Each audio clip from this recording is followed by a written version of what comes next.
अस्सलाम वालेकुम। आज हम solar max Orion 4 kilowatt inverter की सेटिंग करना सीखते हैं। इसमें जब भी आपने सेटिंग करनी है सबसे पहले आपने देखना बैटरी टाइप कौन सी है। यहाँ पे आप देख सकते हैं एक ट्रायंगल फ्लैशिंग कर रही है, तो ये सेटिंग जब नहीं करते तब ऐसे हो रहा होता है। तो सेटिंग में एंटर होने के लिए एंटर की प्रेस किया 3 सेकंड तक, तो 01 पे हमने जाके SUB या फिर SBU को सिलेक्ट करना है। पहले था USB पे रखेंगे तो आपका इन्वर्टर सोलर को हरगिज़ यूज़ नहीं करेगा जब तक वापडा होगी, वापडा को चलाएगा।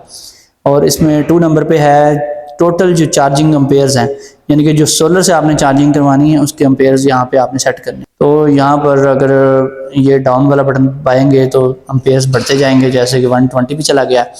तो अभी हम इसको कम करेंगे अप वाला बटन दबा के। आप यहाँ पे देख सकते हैं 28.2 वोल्ट पर आ रहे हैं बैटरी के। तो ये जो बैटरी लगी हुई है, सबसे पहले आपने बैटरी टाइप देखनी है। ओरियन इन्वर्टर है 4 किलोवाट का, और इसमें जो बैटरी है सिंपल लगाई हुई है इन्होंने 21 प्लेट की। तो उसके लिए मैं 20 एम्पेयर सेट कर देता हूँ, और कुछ लोग यहाँ पे 30 एम्पेयर रख लेते हैं। 30 एम्पेयर पे भी ठीक है, लेकिन कम से कम रखें तो बेस्ट है। 3 पे है APL, ये है वाइड रेंज, और UPS पे है नैरो रेंज। हम UPS को सिलेक्ट कर लेंगे।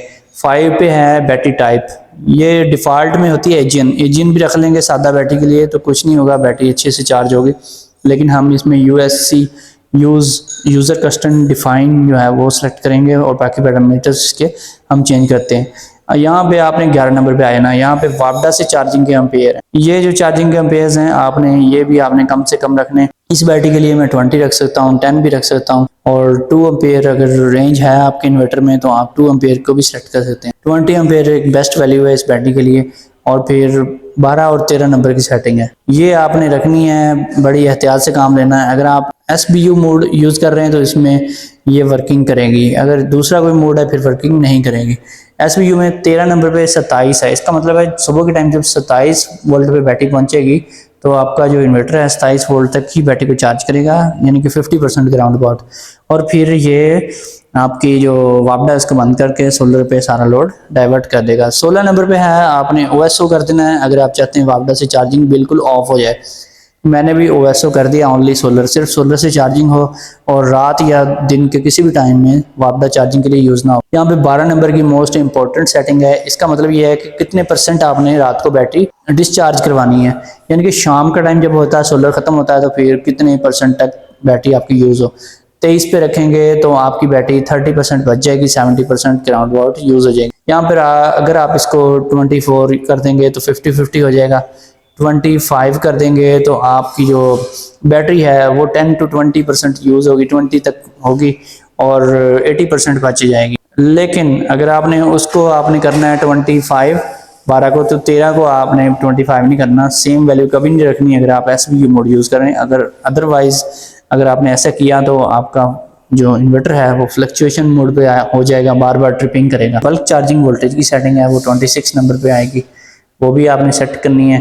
यहाँ पे 28.2 आ रही है जो कि बेस्ट वैल्यू है एक सादा लेड एसिड बैटरी के लिए। कोई भी सादा लेड एसिड बैटरी किसी भी साइज़ की हो उसके लिए 2 बैटरियाँ अगर लगी हुई हैं तो 28.2 वोल्ट की एक बेस्ट सेटिंग है जो आपने बल्क चार्जिंग वोल्टेज की सेट कर देनी है। अगर आप ट्यूबुलर बैटरी यूज़ कर रहे हैं तो फिर आपने इसको थोड़ा सा बढ़ाना है, फिर आपने इसको 29.2 वोल्ट कर देना। अगर आप लिथियम बैटरी यूज़ कर रहे हैं मैनुअल, आप उसके पैरामीटर लगा रहे हैं तो फिर आपने इस वैल्यू को 28.8 से ज़्यादा नहीं रखना। आपने SBU मोड यूज़ किया तो 12 और 13 नंबर की जो वैल्यू है वो आपने ख़ास तौर पे उसकी सेटिंग चेक करनी है, वो सेम नहीं होनी चाहिए दोनों की वैल्यू।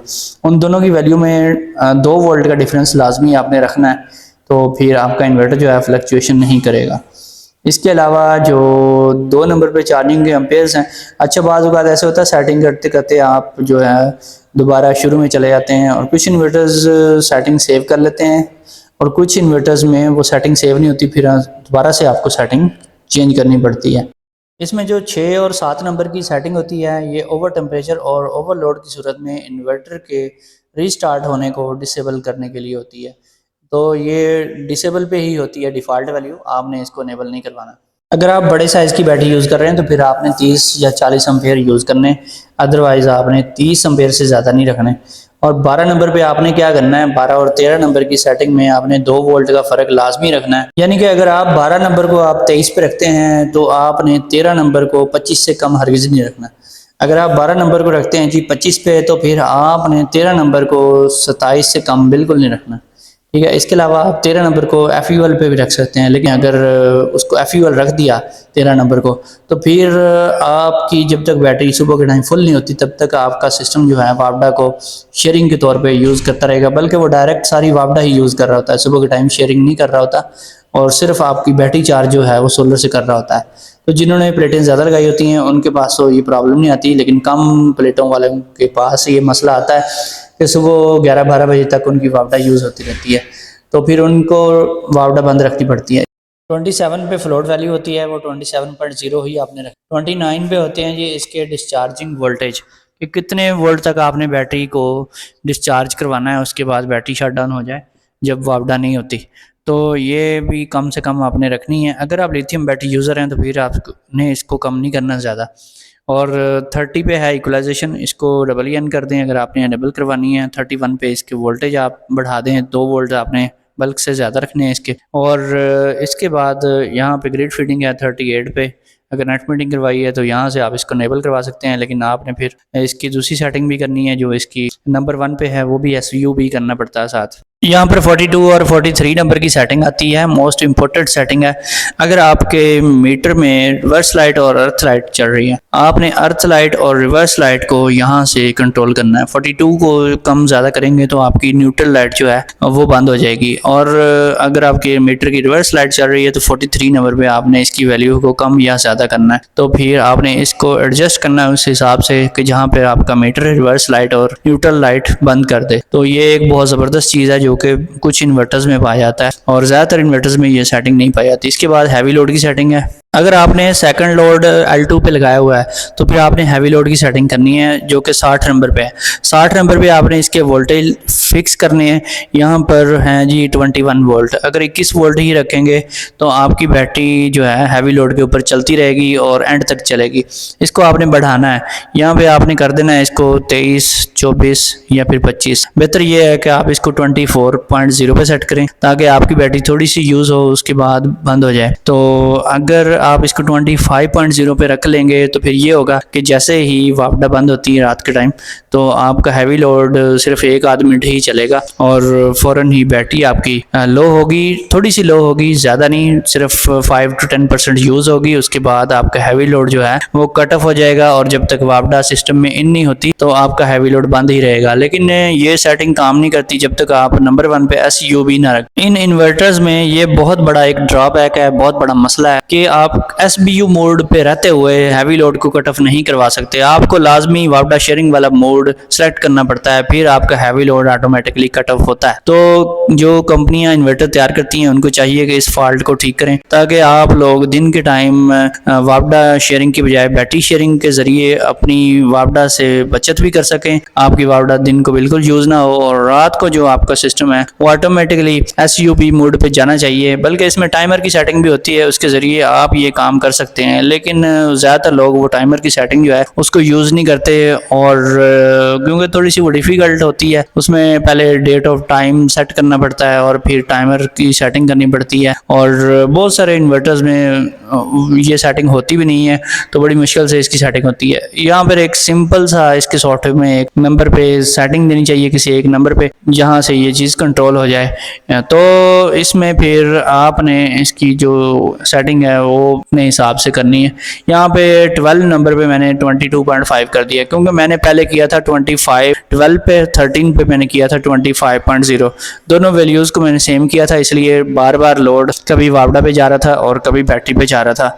तो ऐसा बार बार हो रहा था, 6-7 दफ़ा भी हुआ है और ऐसा हरगिज़ नहीं होना चाहिए। अगर बार बार होता रहेगा तो फिर आपका इन्वर्टर जल जाएगा। अगर आपने हैवी लोड चला रखा है तो सबसे पहले आप फौरी तौर पे अपने हैवी लोड को बंद करें और फिर आप इन्वर्टर की जो ये सेटिंग है 12 नंबर और 13 नंबर, इसमें थोड़ा सा फ़र्क डाल दें। 1 या 2 वोल्ट का, 2 वोल्ट का डाल देंगे तो बेस्ट रहेगा काम और बहुत अच्छा चलेगा। तो अगर आपने प्लेटें थोड़ी लगाई हुई हैं तो 13 नंबर की सेटिंग को आपने कम से कम रखना है और फिर आपने जो इक्वलाइजेशन है, अगर बैटरी आपकी ओल्ड है तो इक्वलाइजेशन को आप लाजमी इनेबल करें, अगर आपकी बैटरी न्यू है तो इक्वलाइजेशन इनेबल करने की ज़रूरत नहीं है। इसके अलावा हैवी लोड की जो सेटिंग है इसमें फिर आपने 60 नंबर पे ही इसकी सेटिंग करनी है, बाकी इसके जो टाइमर्स हैं उनके साथ ज़्यादा छेड़खानी आपने नहीं करनी। 60 नंबर पे यहाँ पर आपको मैंने पहले बताया था 23 या 24 वोल्ट या फिर मैक्सिमम 25 वोल्ट सेट कर दें। ये इसका ऑफ वैल्यू है, यानी कि कितने परसेंट कितने वोल्ट पर आए ऑफ हो जाए। इसके बाद DDS है, उसको DDS ही आपने रहने देना है। इसके बाद 63 पे है 23 वोल्ट। इसका ये मतलब है कि दोबारा आपका हैवी लोड रीस्टार्ट कितने वोल्ट पे हो, कब हो। तो 63 को आपने सेट कर देना है थोड़ा सा ज़्यादा, जितना आपने 60 को रखना है उससे 2 वोल्ट आपने ज़्यादा रख देना है। 60 पे अगर आप रखते हैं इसको 24 तो फिर आपने वहाँ पे 26 या 27 कर देना है, ताकि थोड़ी सी बैटरी चार्ज हो और ये चल पड़े। अगर बहुत ज़्यादा वैल्यू आप रखेंगे 63 की तो फिर भी प्रॉब्लम क्रिएट होगी, आपका हैवी लोड जो है वो सोलर के ऊपर भी नहीं चलेगा। 64 पे जो है ये इसका टाइमर है। अगर आपका 60 नंबर का टाइमर काम नहीं करता तो फिर आप ये वाला टाइमर यूज़ कर सकते हैं। इसके बाद 84, 85, 86 ये 87 ये जो नंबर्स हैं इसके ऊपर आपने डेट, टाइम, ईयर और मंथ वगैरह आपने सेट कर देना है।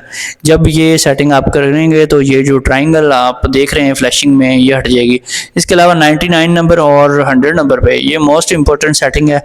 अगर आप इसके साथ छेड़छाड़ करेंगे तो आपका इन्वर्टर किसी टाइम चलते चलते बंद हो जाएगा और काम ही नहीं करेगा। सारा कुछ ओके भी होगा, आप सर्विस सेंटर भी ले जाएंगे, फिर भी समझ नहीं आएगी इसमें मसला क्या पड़ गया।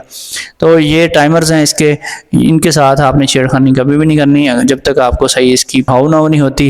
तो आपने यहाँ से इसका आउटपुट सोर्स प्रायोरिटी का टाइमर भी होता है इसमें, और एक टाइमर होता है चार्जिंग का, कि किस टाइम पे आप कौन सा मोड यूज़ करते हुए चार्जिंग करवाना चाहते हैं और किस टाइम पे आप कौन सा इसका आउटपुट सोर्स यूज़ करना चाहते हैं। ये बहुत ही ज़बरदस्त किस्म की टाइमर है, इनको लाजमी आप यूज़ करें।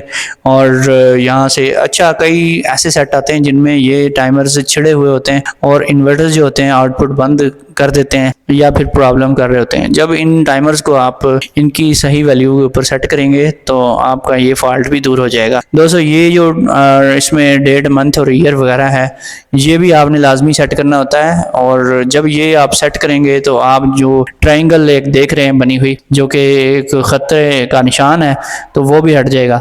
ये इतनी खतरे वाली बात नहीं है। अगर आप ये टाइमर नहीं सेट करते तो आपका इन्वर्टर चलता रहेगा, इसमें कोई भी मसला नहीं आएगा। लेकिन अगर आपने इसमें टाइमर लगाने हैं, टाइम फिर आपको लाजमी सेट करना पड़ेगा, क्योंकि टाइम जो है सेट होगा तो फिर ही आपके जो टाइमर्स बाकी के हैं वो सही काम करेंगे।